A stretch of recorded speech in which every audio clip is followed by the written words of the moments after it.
আসমা বয়স কত আনুমানিক? 24 বছর, 24-25 বছর।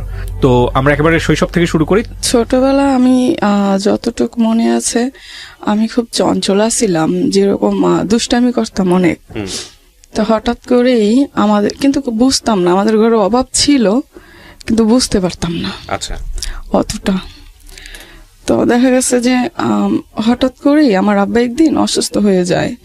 তো অসুস্থ হয়ে যাওয়াতে তা আমাদের অঞ্চলে এখন মোটামুটি কাজ আছে, কিন্তু আগে ছিল না।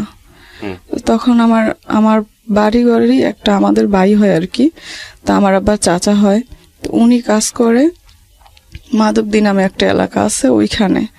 তো ওইখানে কাজ করে দেখা, তো একদিন আমাদের ঘরে খুবই অভাব টাননা লেগে যায়। তো আমার আব্বা একটু সুস্থ হয়, তখন উনি বলে যে তুই এইখানে থাকিস, কোনো কাজ, ওইটা আমাদের নিজের বাড়ি ছিল আর কি তখন। তো বলে তাহলে তুই আমার সাথে চল, আমি গাজা লাগাই দিব, সপ্তাহে 1000-1200 টাকা পাবি।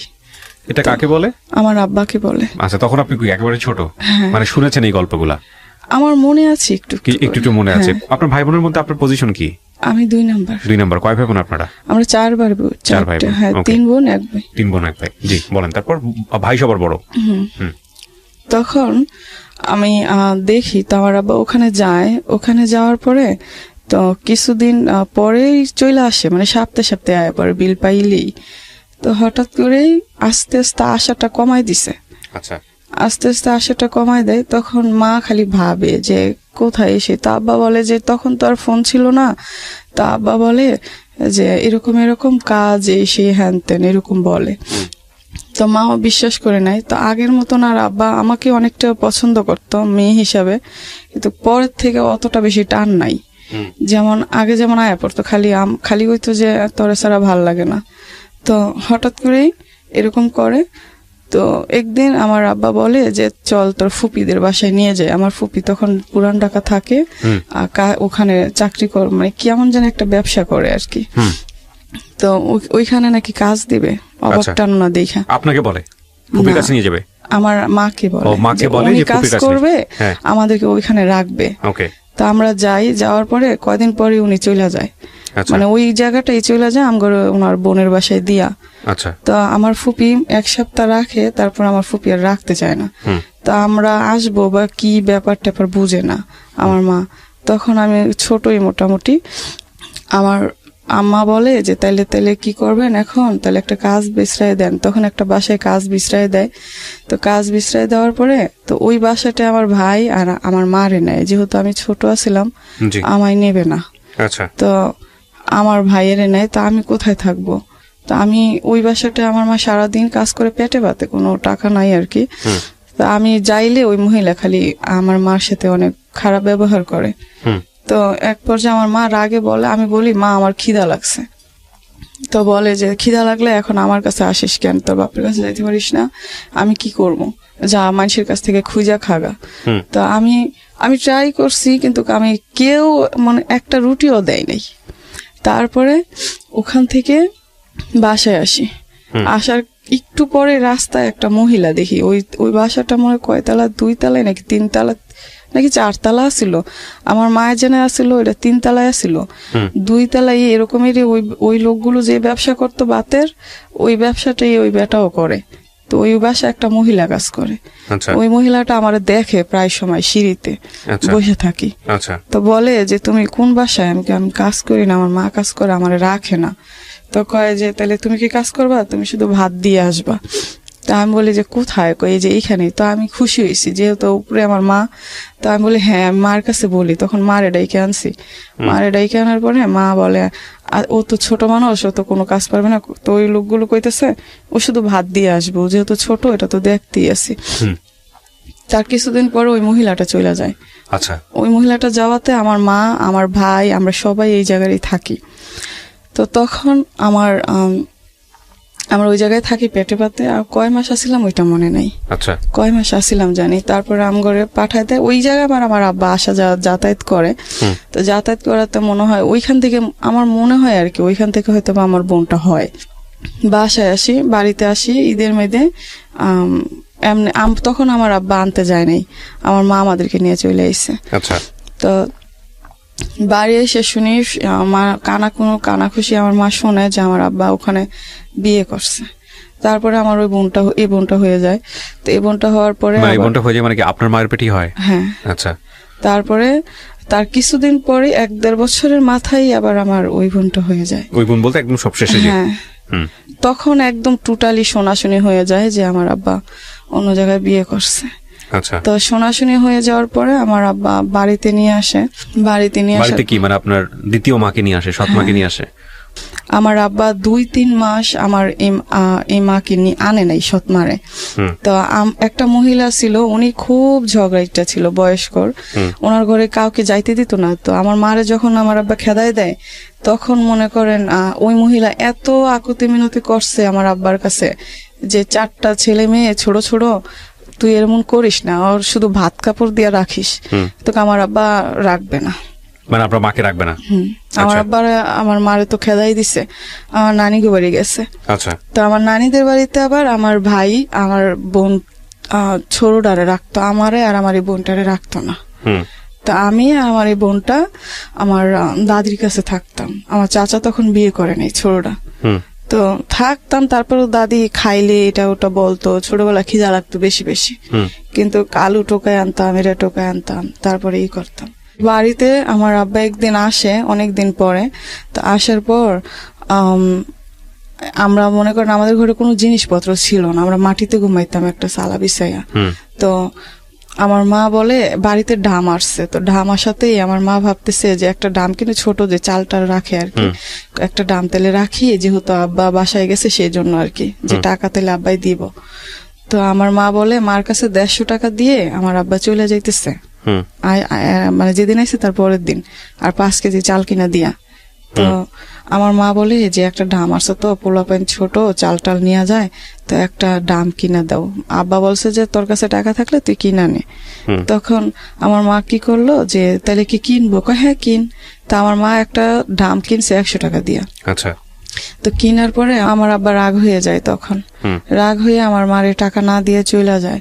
তো ওই 5 কেজি চাউল দিয়া আর 50 টাকা দিয়া আমাদের খুব কষ্ট হইতো। তারপরে আমার মা দেখতাম খালি কান্না করে। তা আমি আর আমার ভাই মা ভক্ত ছিলাম প্রচুর। তা আমার মাকে বলতেছি, মা বলতেছে যে চাল ডাল নাও, একটু খুইজা মাইজা খাওয়া যায়, কিন্তু আমরা লার্কি কোত্থেকে আনবো, মরিচ কোত্থেকে আনবো, এরকম চিন্তা করতেছে।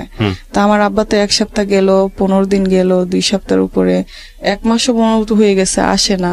তো মা খালি বলতেছে এতদিন হয়ে গেছে তার আব্বা আসে না, ফোন দিলে পায় না, এটা ওটা খবর পাঠায়, খবর নাই, এই সেই কোনো করে না। তারপরে আমরা আমরা চকের থেকে কাঁচামরিচ এনে দিতাম, মারে সিদ্ধ করে দিত। তারপরে টমেটো এনে দিতাম, সেটা সিদ্ধ করে দিত। লার্কি টোকাইতাম, সারাদিন চকেই থাকতাম। তো এরকম করে টমেটো আনতাম, আলু আনতাম, পেঁয়াজ আনতাম, আইনা তারপরে মারে দিতাম। তো ওগুলো দিয়ে তারপরও ভালো আছিলাম আর কি, মার কাছে আসতে পারতাম সারাদিন শেষে। তো হঠাৎ করে আমার মারে আব্বা সৎমারে নিয়ে আসে, সৎমারে নিয়ে আসার পরে মারে খেদাই দেয়। তো নানিদের বাড়িতে আমগরে রাখে না, শুধু আমার ভাইয়েরে আমার মারে রাখে আর আমার ছোট বোনটারে রাখে। তো ওখানে মনে হয় অনেকদিন থাকে, 6-7 মাস কি 1 বছর, তো মনে নেই আমার। তো ওখানে থাকার পরে তো ওইখানে আমার যাইতে পারতাম, দেখা গেছে যাইলে থাকতে পারতাম না। যেমন আমার খালা, আমার মামারা খুব রাগ করতো যে অনেক মানুষ এমনিতেই এটা ওটা, মারে অনেক কথা বলতো। তো সেই জন্য আমার মা খুব কান্নাকাটি করতো যে এখানে আসিস না, এটা ওটা। তো একদিন আমার আব্বা হঠাৎ করে, আমার সৎমা 3 মাস হয়েছে আসে না। তো 3 মাস হয়েছে আসে না, সবাই খুশি হয়েছে, বাড়িঘরের মানুষও, যে তাইলে মনে হয় এগো কপালটা একটু শান্তি হইব। তো মনে হয় ওটা ইচ্ছা করে মনে হয় আসে না। তো আমার আব্বা আমাদের কাছে বলে যে চল তোর মারে নিয়ে আসি গা। তা আমরাও খুব খুশি হই যে যাক অনেকদিন পরে মারে একটু পামু। তারপরে আমার নানার কাছে যায়, নানা বলে যে তাইলে তোমার ওই বউ কি করবা, ওটারে ডিভোর্স দিয়ে দেবো। তো নানা বলে যে তাইলে তুমি ডিভোর্স দিয়ে দিলে তো ডিভোর্স পেপার পাঠাও, তারপরে আমার মায়েরে দেই। কয় না আগে দেন, তারপরে ডিভোর্স পেপার পাঠাচ্ছি। তা আমার মাও ভাবলো যে হয়তোবা ঠিকই, আর এখানেও তো কষ্টই আছি, ওইখানেও তো আমার মা পোলা প্যান্ডিরে নিয়ে একটু থাকতে পারবো, এই চিন্তা করে আমার মা অনেক বলার পরে আমার আব্বা, তা আমার মা আসে। আমার মা আসে, তো ওই দিন আমরাই নিয়ে আসি, আমার আব্বা নিয়ে আসে না। হুম। তো আমরাই নিয়ে আসি, খুব খুশি হই, সারাদিন খুব খুশি। হুম। এই যে মারে পাইছি, এনে যে কই, অনে যে কই, আরে কই, ওরে কই, যে মা আইছে, মা আইছে। তো কইতেছি, তো মানুষও তো দেখছে যে এতটা দিন খুব কষ্টে ছিলাম, মানুষও খুব খুশি হয়েছে। হঠাৎ করেই আমার আব্বা বাজার করছে ওই দিন, হালকা পাতলা। আমাদের ওদিকে সপ্তাহে টাকা পাইতো তো আগে। হুম। তো বাজার করছে হঠাৎ করে বাজার করার পরে আমার আব্বা বাজার করছে, আমার মা রান্না করতেছে। আমি আমার ছোট বোনটারে কোলে লইয়া, সন্ধ্যা তখন, অন্ধকার হয়ে গেছে, এই ঘর থেকে ওই ঘরে, অন্য মানুষের ঘরে আর কি যাইতেছি। তখন চিপায় আমার সৎ মারে দেখছি, উনি আসতেছে। ওইটা দেখা ভাই আমার মানে কলিজা এমন ভাবে চিপ দিছে যে এখন তো আমার আব্বাই তেলে আমার মার সাথে আর কথা বলবে না। তো ওইটাই হয়েছে। আমার সৎ মা আসার পরে আমার আব্বার কথা বলে না আমার মার সাথে। তো আমাদের নিজস্ব কোনো ঘর ছিল না, ওইটা আমার ছোট চাচার ঘর ছিল, আর আমার মেজো কাকার ঘর ছিল। তো হঠাৎ করে আমার যখন ওই সৎ মা আসে, তখন আমার আব্বা ওনার সাথেই কথা বলে, ওনার সাথেই খাচ্ছে, ওনার সাথেই উঠতেছে বসতেছে। তা রাত হয়েছে, রাতে খাওয়া দাওয়া শেষে আমার মা তখনও বলতেছে যে আমি তোদেরকে নিয়ে থাকতে চাই, যাতে আমি খাইতে পারলেই চলে, তখন নিয়ে কয়টা তাইলেই হয়, একটু বড় হলে তোরা কাজ কাম করেই চলতে পারবি। তখন বয়স কত আপনার? আমি জানি না, আনুমানিক। তো স্কুলে যান ওই সময়টাতে? না, স্কুলে যান না। আচ্ছা, বলেন। তারপরে দেখা গেছে রাতের বেলা আমার আম্মা বলে যে তুমি তাহলে এই ঘরে থাকো, আমি আমার মেজো চাচা, আবার আমার মেজো চাচার শ্বশুর বাড়ি থাকতো ওনার বউদেরকে নিয়ে। তো বাড়িতে ওনার ঘর ছিল, আর আমার ছোট চাচা তখন বিয়ে করে নাই, অন্য জায়গায় কাজ করে, বাড়িতে কম আসতো আর কি। তো ওই ঘরে আমরা থাকতাম। তো আমার আব্বার জায়গা আসিল, বিক্রি করে দিছে। তারপরে আমার আব্বা বলে তুই এই ঘরেই থাকবি, তুই কোথাও যাইতে পারবি না, আমরা কি করি না করি তুই দেখবি। তা আমার মা বলে যে আপনারা যেটুকু সেটাই করেন, আমি আমার ছেলে মেয়ে নিয়ে ওই ঘরে থাকি, আমি কটা খাইতে পারলেই চলে। কিন্তু আমার আব্বা ওটা রাজি না, ওটা মানতে রাজি না। মানে সে ডিভোর্স দিয়ে দিবে, বাড়ি থেকে বের করে দিবে, কোনটা না, কোনো কথাই বলে না। কিন্তু আমার আব্বা কি করে না করে সেটা আমার মা দেখবে। আচ্ছা, মানে নতুন বউ নিয়ে এসে? হ্যাঁ, নতুন বউ তখন আপনাদের বাড়িতে? হ্যাঁ। আচ্ছা, তারপর ওটা দেখবে, কিন্তু আমার মা বলতেছে যে আমাদের সাথে ঘুমাবে, কিন্তু আমার আব্বা বলতেছে যে না তুই এখানেই থাক। তো আমরা ঘুমাইছি আমার দাদির সাথে, আমার মেজো চাচার ঘরে। আর আমার আব্বা, আমার মাও বলতেছে আমার দাদির সাথেই আমাদের সাথে আমার মা ঘুমাবে, কিন্তু আমার আব্বা বলতেছে না আমরা এখানে শুবো, তুই এখানে শুবি। তো আমার মা ওই দিন ছিল, ওই দিন তো আসছে মনে হয় 10টা-11টার দিক। ওই দিন ছিল, ওই দিন থাকার পরের দিন আমার আম্মা সৎমা উইঠা চলে যায়। তা আবার বাজারে আমগরে পাঠাইছে যে তোর ভাত খাবি, এখন কি করতে খাবি, খালি ভাত, তোর আব্বা যখন বাজার করে তখন খাইস। তা আমরা বলছি আচ্ছা ঠিক আছে। তো সকালবেলা মারে দেখছি নামাজ পড়ছে, তারপরে আমগরে কইতেছে যে মসজিদে যাইতে। তো হঠাৎ করে আমরা কই মা আজকে না কালকা যাবো। তো আচ্ছা ঠিক আছে। তা আমার ভাই আমার 2 বোন নিয়ে চলে গেছে খেলতে, আর আমায় বলছে তোর আব্বার কাছে যা, কি বাজার সদাই করবে একটু দেখ, কি বাজার টাজার করে কিনা। তা আমি আব্বার কাছে গেছি, আয়সা দেখি যে আমার মা মাথার কোনো গুরুন্ডি দিয়ে পড়ে গেছে। তো একটা মাইয়া ভাতের মান নিত আর কি, ওনাদের গরুরে খাওয়াইতে, উনি বিছান করে দিছে। তো মা শুইছে। তো আমি এসে দেখি আমার মা শুয়ে আছে। আমি বলি মা তোমার কি হয়েছে? আমার তো মানে একটু শরীরটা ভালো না, তো এখন তোদের তো মনে হয় খিদা লাগবে, কি যে করি রান্না। তা আমি বলতেছি যে কেমনে রান্না করে তুমি আমারে বলো, আমি রান্না করি। কয় যে তুই পারতি না, তুই হাতটা পুড়ে ফেলাবি। তা আমি বলি না আমি হাত পুড়বো না, তুমি দেখাই দাও, তুমি বইলা দাও তাইলেই হবে। তো দেখাইতে যাওয়ার পরে তো আমগো বাড়ি ঘরের একটা ফুপি, তো ও যার মাধ্যমে আমার আব্বাই কাছে গেছে আর কি, হ্যাঁ ভাগ্নি। তো হ্যাঁ আমি বলতেছি আমাদের ফুপি হয় ওই লোকটা। তো আমি বলি যে আপনি না আমাদের চুলাটা একটু এদিকে দিবেন, আমি রান্না করবো। তো হ্যাঁ আলগায় এদিকে দেয়, মানে মাটির চুলা আর কি আলগা। তো দেয়, তা আমি মা আমার বইলে দিতেছে যে এমনে এমনে এমনে এমনে। তো হঠাৎ করে ভাত বলকাইসা পড়ছে। হুম। তো আমার মা বলতেছে টয়লেটে যাবে, তো এমনিতেই আমার দাদি আইছে, দাদি বই জানি গেছে আর কি। তো দাদি আইছে, এর ভিতরে কিন্তু আমার ভাই যে আমার বন্ধুকে নিয়ে খেলতে গেছে আর বাড়ি আসে নাই। তো তো আমি আমার মা বলতেছে টয়লেটে যাবে, তো তা আমাদের টয়লেটটা আসিল আমাদের এই ঘরটা, আর ওই পাশে আমার আবার চাচার ঘর আসিল জি। ওই ঘরের পিছন দিয়ে। হুম। তো আমার আমার দাদিরে বলছি যে দাদি এমন এমন মা নাকি টয়লেটে যাব, তখন ওই যে মেয়েটারে কইছি যে এদিকে চুলাটা দিতে, ওই চুলাটাই দেয়। ওই চুলাটা ওই মেয়েটারও কইছি যে তৈরা নেওয়ার কথা, তো নিয়ে যায়। তো ওই কোনায় যাওয়ার পর আমার মা বলতেছে টয়লেটে যাবে না। তো বদনাটা হয়েছে আরেকজনের। তো আমি আমার মা আর আমার মাকে উনি আর আমার দাদি ধরে নিতেছে, আমায় বলতেছে আমার দাদি যে বদনাটা রাইখা আয়। তো আমি রাখতে গেছি। তো আমার মা যে আমাদের ঘরের ইটা ছিল আর একটু উঁচা, তো আমার মা ভালো করে ধরতে পারে নাই, পইরা গেছে, পইরা গিয়ে এই 2 হাত ভাতে পইরা গেছে, গরম ভাতে। তো আমি পানি দিতে গেছি, আমার দাদি না করছে, পানি দিস না। তো মার হাত একদম হয়ে গেছে, সুইলা গেছে। সুইলা যাওয়াতে আমার আব্বার কাছে দৌড়াই গেছি যে আব্বা মার হাত পুড়ে গেছে, এরকম এরকম, তো ওষুধ তো লাগবে। তো আব্বা বলে আমি কোনো ওষুধ টষুধ নিতে পারবো না, তোর মা ঢং করতেছে, তোর মা ভ্যাং ধরছে, এরকম এরকম, তোর মা এরকম এরই করে এসে, এখন আমার বউ হয়েছে না এটা ওটা। তা আমি 10-15 মিনিটের মতন আমি ওখানে দাঁড়ায় আসছিলাম যে আব্বা ডাক্তার ডাক্তার। তা এক পর্যায়ে বলে যে যাবি নাকি জন্মের দেওয়া দেবো। তা আমি দৌড়াইয়া চাচার, আমার মেজো চাচার শ্বশুর বাড়ি থাকে না, ওনার উদ্দেশ্যে গেছি। আচ্ছা। ওনার উদ্দেশ্যে দৌড় দিতে যেতে উনি দেখি যে উনিও বাড়িতে আসতেছে, তখন সকাল আর কি। তো দেখি উনিও আসতেছে, বাজারে পাইছি। তো আমি কান্না করতেছি, কয় কি হয়েছে? আমি কাকা আমি তো আপনার কাছে যাইতেছিলাম। কয় কেন? আমি কই আমার মার তো হাত পুড়া গেছে। তো তখন আমার চাচা কয় তোর আব্বা? আমাকে আব্বারে কইছি, কিন্তু আব্বাই কোনো ডাক্তার নেয় না। তখন আমার চাচা একটা ফার্মেসির ডাক্তার নিছে, উনি কি জানি দিয়াইছে।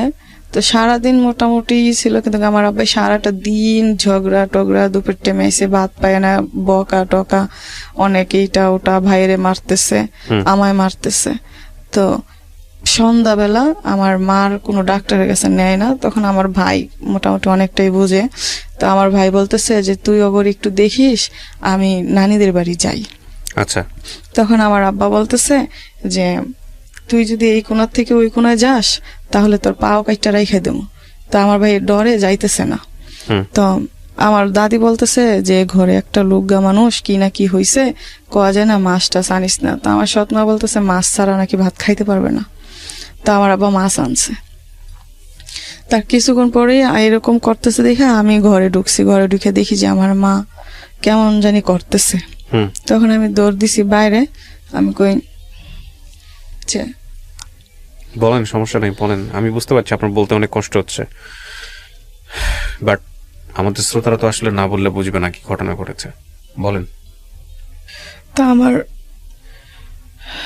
আমার একটা চাচা, আমার আবার চাচতো ভাই, আর যে মাইয়াটার কথা কইছি হ্যাঁ মা দৌড় দিছে।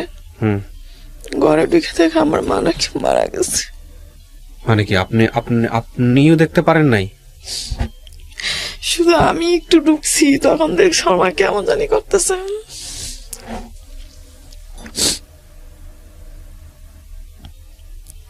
এই পোড়া থেকেই শুরু হয়ে গেল এরকম? কোথায় পড়েছিল? একদিনই, ওই দিনই সব হয়েছে। কোথায় পড়েছিল? হাতে পড়েছিল? মানে হয়তো অন্য কোনো একটা ঘটনা ঘটেছে, হার্ট অ্যাটাক করেছে বা ইয়ে হয়েছে। আগে কোনো রোগ ছিল না? আপনার চোখের সামনে মারা গেছে? মাথা গরুনি দিয়া পড়ে গেছিল প্রথম সকালে। আচ্ছা। তারপরে মাথা গুনে পড়ার পর কইতেছে শুয়ে কইতেছে যে আমার ভাল লাগতেছে না, তো তোরা তো খাবি, কি খাবি? তো সেই জন্য আমি বলছি যে তুমি বলো আমি রান্না করি। কইতেছে তুই রান্না করতে পারবি না? হ্যাঁ তুমি দেখাই দিবা, মানে শুয়েই দেখাই দিতেছে। তো এটা ঘর, এটা দরজা, এখানেই আমি লার্কি চুলা দিয়ে বসাইছি। ওই মায়ের কইছি চুলাটা ঘরের বরাবর দিছে। তো যখন উনি টয়লেটে যাবে কইছে, তো টয়লেটে আর যায় না। সেটা আমি জানি, ঘটনা আমি শুনেছি। তো মৃত্যুর সময়টাতে মানে আপনি ছিলেন না, পাশে থাকতে পারেন নাই, সারাদিনই আসছিলাম, মানে কিন্তু ওই যাওয়া সময়টাতে আপনি আসা। না, কার কাছ থেকে শুনলেন? ওই সময়টায় তো আমরা ছিলাম, কিন্তু কথা হয়েছে কি, আমার আব্বা তো বাড়ি এসে না, বাড়ি এসে অনেক অনেক ধরনের মৃত্যুর কথা- সময়টাতে কে ছিল ওনার পাশে? একদম মৃত্যু যখন খালি ঘর ছিল, আমরা বাইরে ছিলাম, আমরা বাইরে ডাকও দিতে পারেনি কাউকে? শোয়া ছিল। উনি খালি কইতো আমার কলিজা কলিজা ব্যথা করে, কলিজা ব্যথা করে। ও, নিঃসন্দেহে হয়তো হার্ট অ্যাটাক হয়েছে বা কিছু একটা হয়েছে। তো তারপরে কি হলো? আপনারা যখন জানলেন যে মারা গেছে, এরপরে কি হয়েছে পুরো ঘটনাটা একটু বলেন তো। তারপরে যখন শুনছি মারা গেছে, তখন তো আমি অতটা কান্না করি নাই, হুম। তখন বুঝতে পারতাম না। আমার ভাই কান্না করছে।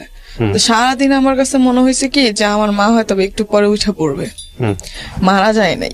হুম। আমরা ঘুমাইছি আমার মামার বাসায়, হুম। এটা ওনাদের বাসা পাশাপাশি আছিল। হুম। তো ওই জায়গায় ঘুমাইছি দাদির সাথে। তা আমি খালি কইতেছি আমার এত কান্না করতেছেন কেন, আমার মা তো একটু পরেই উঠবে। হুম। তো সকালবেলা হয়েছে, উঠে নাই, তখন মনে হলো সত্যি মারা গেছে। আহা। তখন বয়স কত তখন আপনার? বয়স হিসাব জানেন না? 7-8 বছর বা 7-8 9 বছর বছর হবে। এমন হইতে পারে। মানে আরো বোন দুইটা ছোট ছোট, হ্যাঁ। ওরা তো বুঝেই না কিছু। বাপ আসলো না ঘরের মধ্যে? পরে আইছে। তারপর ভাইটা কই ছিল? হ্যাঁ, ভাইটা এখানে। ওইখানেই ছিল? ওই যে ভাই কিছু বলছে- বলতো না বাপকে? ভাই আমার থেকে 3.5 বছরের বড়। ওকে, 10-12 বছর বয়স। তারপর কিছু বলতে পারে না, কারণ আব্বা কি ছিল মারতো আর কি, তাই। তারপরে মাটি দিয়ে দিছে, মাটি দেওয়ার পরে আমরা বাসায় ছিলাম ওই দিন। তার পরের দিন আমার নানিদের বাড়ি নেওয়া যায়, তারপরে ওখান থেকে আবার আমাদেরকে এখানে দেওয়া যায়, আমার নানিরা রাখে না। তো থাকি, এই সৎ মায়ের ঘরে? হ্যাঁ থাকি। থাকার পরে আমার আমার বোন যদি বলে যে পায়খানা করবে, প্রসাব করবে, আমার সৎ মাটা আসলে বলা যাবে না। আমার বোনকে শুধু শুধু চিমটাইতো।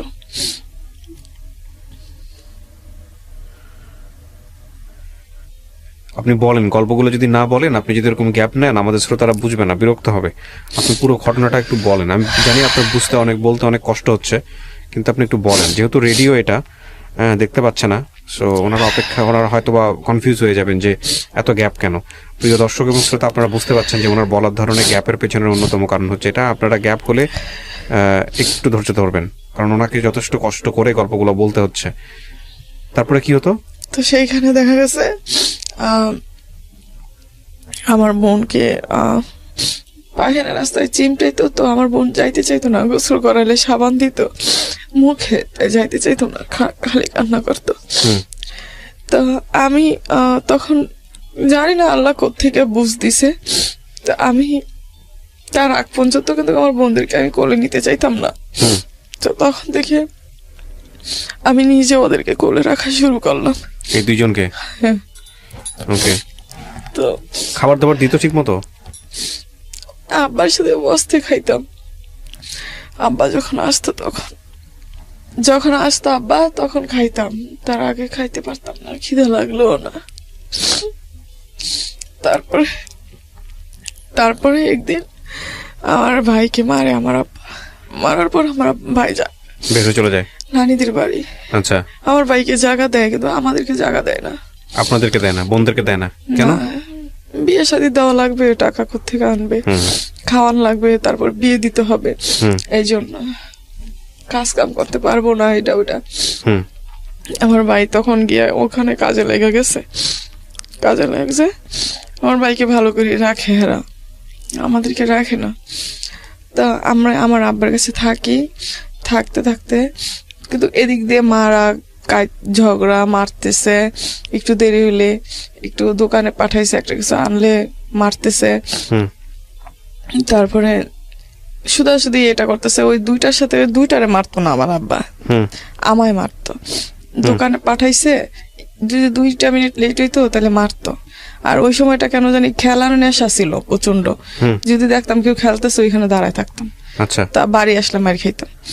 তারপর একদিন এক পর্যায়ে দেখা গেছে আমাদের আমার চাচারও যাওয়া জায়গাটা বিক্রি করে দেয়। হুম তো বিক্রি করে দেওয়ার পরে আমার চাচারা তখন আমার চাচা তখন বিদেশে যাওয়ার জন্য বিক্রি করে দেয়। হুম তো আমার চাচা বিদেশে চলে যায়। তো আমরা ওই আমাদের বাড়ির পাশেই একটা জায়গা, ওখানে ভাড়া দেওয়া লাগে নাই, ওইখানে আমার আব্বা কাজ করতো আর ওইখানে থাকতো। হুম তো ওইখানে থাকি, তো মানুষের ঘরে 2টা বোনকে নিয়ে বসে থাকি সময়। তো কিছুদিন পরে শুনি যে রান্না করতে হবে, এটা ওটা, তো রান্না বান্না করি। রান্না বান্না করার পরে যার বাসায় মানে আমার আব্বা থাকে, ওনার এই 12টা নাকি 14টা কল আসছিল হাতে কাপড় তৈরি করতে আর কি, ওইগুলো। তো ওগুলো আবার হানা বোয়া নেওয়া লাগে, ওগুলো হানা বোয়া কয়। তা আমার আব্বা বলে যে আমাদেরকে খাওয়াইতে পারবে না, পড়াইতে পারবে না, এটা না ওটা না। তা আমি বলি যে আমি এদেরকে এখন নিয়ে কোথায় যাবো, যাওয়ার তো কোনো সিস্টেম নাই।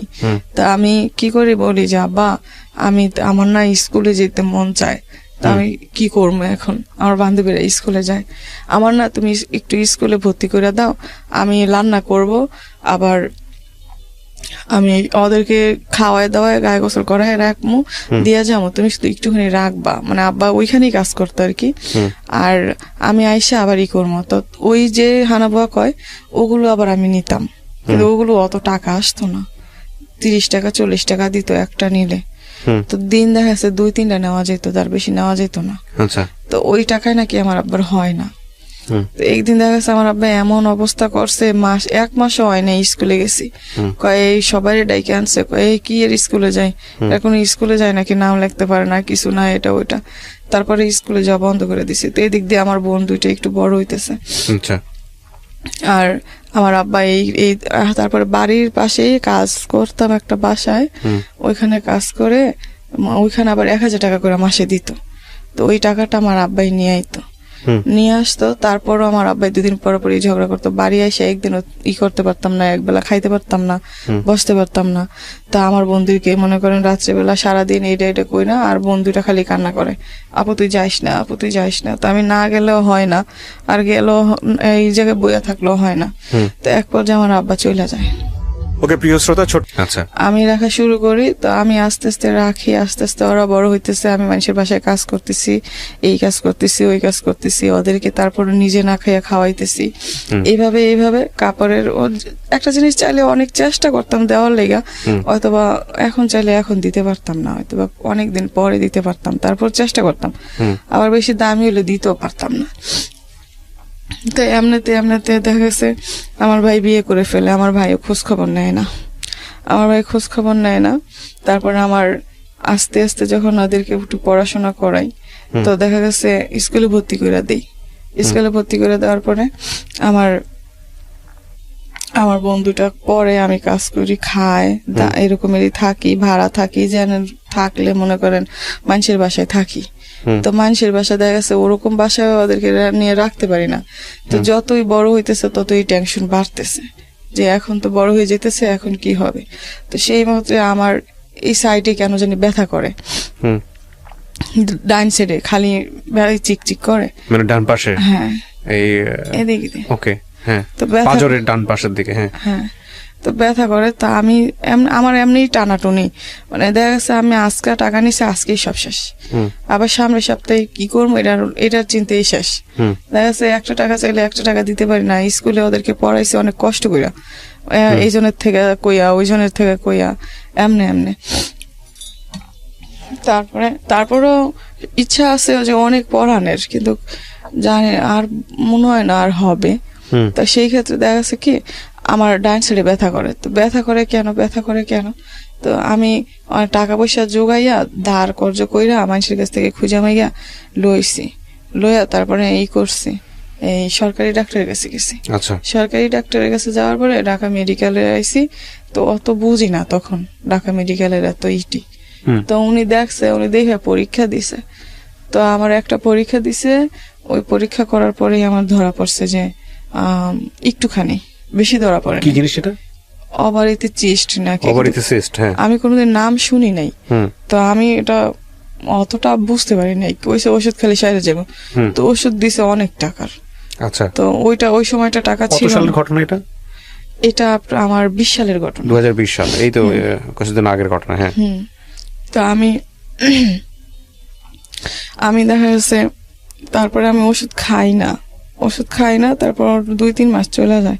তো দেখি যে আমার শরীর আস্তে আস্তে খারাপের দিক যাইতেছে। আচ্ছা। তখন আমি আবার একটু করলাম, আবার গেছি, তখন আবারও পরীক্ষা দিছে, তখন আবার এমনি যোগায় টোগায় পরীক্ষা করছি। করার পরে দেখি যে অনেক বড় হয়ে গেছে।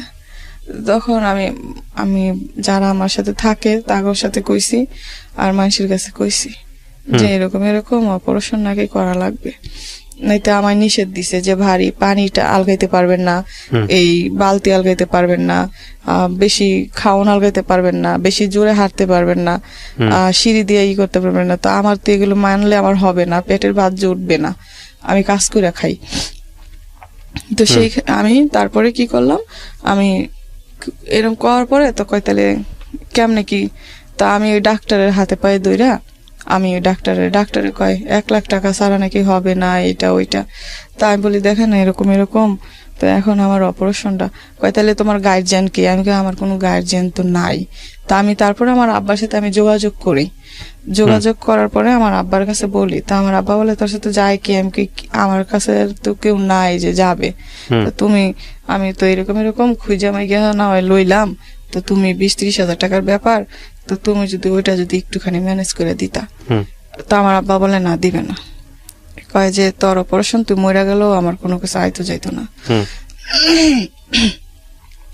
তারপরে আমি মনে করেন ডাক্তারের কাছে বলি যে এরকম, তো ডাক্তার বলে যে আচ্ছা ঠিক আছে, তো তুমি আসো। তারপরে আমি খুঁজা মাইগা মানুষের কাছ থেকে এমনে টাকা মিল করছি, কিন্তু মানুষ টাকা দিছে যে যত পারছে, কিন্তু কেউ যায় না হসপিটালে। আচ্ছা। কেউ নাকি আমি বলি একটু সাইনটা দিবেন, কয় না কেউ দিত না, মানে বনসই অপারেশনের জন্য। হ্যাঁ, তো কেউ দিবে না। তা আমার 2টা বোনেরই আমি নিয়ে গেছি, তারপর ডাক্তার আমার অপারেশন করছে। অপারেশন করার পরে আমি ভাবছি হয়তো বা মানুষের কাছ থেকে যে আমি নিছি, অপারেশনের পরে একটু স্বস্তি পাবো। তারপরে অপারেশন করার পরে মনে হয় সপ্তাহখানি ভালো আছিলাম। তারপরে দেখি যে আবার ওষুধ লাগে, এটা লাগে ওইটা লাগে, ওগুলো আনতেই পারি না। তারপর দেখি যে হঠাৎ কইরাই 2 মাস পরে আমার কি যেন একটা হয়ে গেল নাভিতে। তো হওয়ার পরে ওইটা মনে করেন ডাক্তারের কাছে গেছি, ডাক্তার কি একটা মলম দিছে, মলম দেওয়ার পরে কইছে সারে যাব, তারপরে সারে না, তারপরে সারতেছিল না। তারপর আমি আবার ডাক্তারের কইছি, আমাকে ফোন দিয়া যে ডাক্তার এমন এটা তো সারতেছে না, কই সারবে। তারপরে আবার গেছি, আবারও এই একটা মলম দিছে। তারপরে আমি ওই মেডিকেল থুইয়া, তারপর ওই ডাক্তার থুইয়া আমি গেছি মাউতাল ডাক্তারের কাছে। তো আমি ওইটা নিয়ে ভাইয়া বকছি প্রায় মনে হয় আমি অপারেশন করছি 6 মাস হয়েছে, 6 মাসের ভিতরে আমি 6 মাসই বকছি, তার আগেও বকছি 1 বছর। তো এইভাবে বকতে আমি তারপরে ওইটা যাই সারছে, এখন আবার আমার ডান সাইড দিয়ে চিকচিক করে। তো আমার ঘরে আমি যে মনে করেন আমি আমার বোনদেরকে যে খাওয়ান দেব, নাকি আমার বোনদেরকে কি আমি কাপড় দেব, নাকি আমার বোনদেরকে আমি করবো, নাকি আমি ওষুধ খাবো, আমি এটা বুঝতেই পারতেছিলাম না। তা আমি তারপরে আমার আব্বার সাথে যোগাযোগ করার চেষ্টা করছি যে অন্তত আমার 2টা বোনকে নিয়ে রাখলেও যাতে একটু ভালো থাকতে পারে, কিন্তু আমার আব্বা রাখবে না। আচ্ছা। তো আমার ভাই রাখতে চাইলে আমার ভাবি রাখবে না। তো সেই জন্য দেখা গেছে আমার 2টা বোন আমাকে ছাড়া তারপর থাকতেও চায় না। তো আমার বোনকে আমি 1 সপ্তাহ হয়েছে কাজে লাগাইছি, 4-5 দিন হবে, 1 সপ্তাহ হবে না, কাজে লাগাইছি। আমার বোন খালি এসে বলে আপু আমি নাইট করতে পারি না, আপু আমি নাইট করতে পারি না, আপু আমি কাজ করতে পারি না। তো আমার যদি শরীরটা একটু ভালো থাকতো তাইলে দেখা গেছে আমি হয়তো এই যে আমি আবার কিছুদিন আগে একটা পরীক্ষা করছি, ওখানেও আমার সমস্যাটা দেখা দিছে, সমস্যার সমাধান হয় নাই, কি জানি একটা। ওটার ওষুধ দিছে সরকারি ডাক্তার দেখাইছি, ওষুধ দিছে 1500 টাকার। তো এগুলো আমি খাওয়ার কোনো ক্ষমতা নাই, আমার 2টা বোনেরা দেখা গেছে দেখার কেউ নাই। আমার শুধু একটাই টেনশন যে ওরা বড় হয়ে গেছে, আমি মরলেও হয়তো বা শান্তি পাইতাম যদি আমার 2টা বোনের আমি একটা ব্যবস্থা করে যেতে পারতাম, কিন্তু আমার ওই ক্ষমতা নাই যে আমি আমার বোন, কে বিয়ে করবে? কেউ করবে না, যে মা নাই, বাপ নাই, তারপরে ভাই নাই, আর আমার দেখে তো আর কেউ নিবে না, বাড়ি নাই, ঘর নাই, কেউ নিবে না। তো দেখা গেছে আমার 2টা বোন দেখা গেছে আমরা 3 বোন সারাক্ষণ খালি কান্না করি যে এটা কি হইলো। দেখা গেছে ফুপিরা দেখে না, নানিরা দেখে না, আমার আব্বাই দেখে না, আমার ভাই দেখে না। তো আমি আসলে তারপরও কষ্ট করে আমি কাজ করে অগরে খাওয়ানোর কোনো সমস্যাই আমার নাই। আল্লাহ যদি আমার শরীরটা ভালো রাখে খাওয়াইতে পারবো মনে হয় অনেকটা। তারপরও আমি নিজের অনেকটা মনে করি যে আমি সারা দিন কষ্ট করে আমি বাসায় এসে আমার দুটো বোনেরে আমি বকে নিয়ে ঘুম পারি। ওদেরকেও অন্তত আমি হয়তো বা মায়ের অভাব থেকে হয়তো বা মা তো আর ফিরাই দিতে পারবো না, মার আদরটাও তো আর আমি আর দিতে পারবো না, কিন্তু মায়ের অভাবটা অনেকটাই কম পায় আমারে দেখা। এতটুক ওরা খালি কয় যে আপু তুই যদি না থাকতি তাহলে আমগো জানি কি হইতো, তুই যদি না থাকতি তাহলে আমগো জানি কি হইতো। ওকে এখন 12-13 বছরের হয়ে গেছে, বড় হয়ে গেছে, এখনো ওদের পিছনে কেউ নাই দেখার মতন। তা আমি আসলে ভাইয়া কখন জানি কি হয় আমি নিজেও জানি না। তো আমি ভাইয়া অনেক কথা আছে আসলে। বলেন, আপনি বলেন, সমস্যা নাই। আমাদেরও অনেক প্রশ্ন আছে, আমি জানি এই প্রশ্নগুলো আমি করব। আপনার এই সবচেয়ে ছোট বোনটা, সেই ছোট বোনটাকে আপনি কাজে দিয়েছেন আমরা যখন অনুষ্ঠানটা শুরু করছিলাম, কাজে দিয়েছেন তো মাত্র কয়েকদিন যাবো। হ্যাঁ, বেশি দিন না। আর মাঝখানে যে আছে তাকে আপনি সাথে করে নিয়ে আসছেন আমাদের অফিসে। আপনার বিয়ে শাদী হয় নাই? না। হওয়ার কোনো চেষ্টা হয়েছিল কখনো? হওয়ার চেষ্টা হয়নি, কারণ কে করবে, আর আমিও চাই নেই। আমার একজন কইছিল যে হ্যাঁ আমগো পাড়ারই আমার বাড়িঘরের ভাই হয়, তো আবার বলছিল যে তুই এত কষ্ট করিস, তুই আমার সাথে বিয়ে বসবি, যদি বসিস তাহলে তোরে আমি পছন্দ করি, তুই যদি বিয়ে করিস তাহলে ভালো থাকবি, তোর বোনদেরকে তুই দেখতে দেখতে তোর বয়স বেড়ে যাবে, এটা ওটা। তো আমি বলছি যে শোন, আমি যদি এখন আমি না থাকলে আমার বন্ধুটার কি হবে, আর আমার একটু সুখের জন্য আমার বন্ধুটারে ফালাই যাবো না, আমি চাইতাম না, আমার বিয়ের দরকার নেই, না হইলে না হবে, কোনোদিন তো বিয়ে হবে না, কোনোদিন হয় না।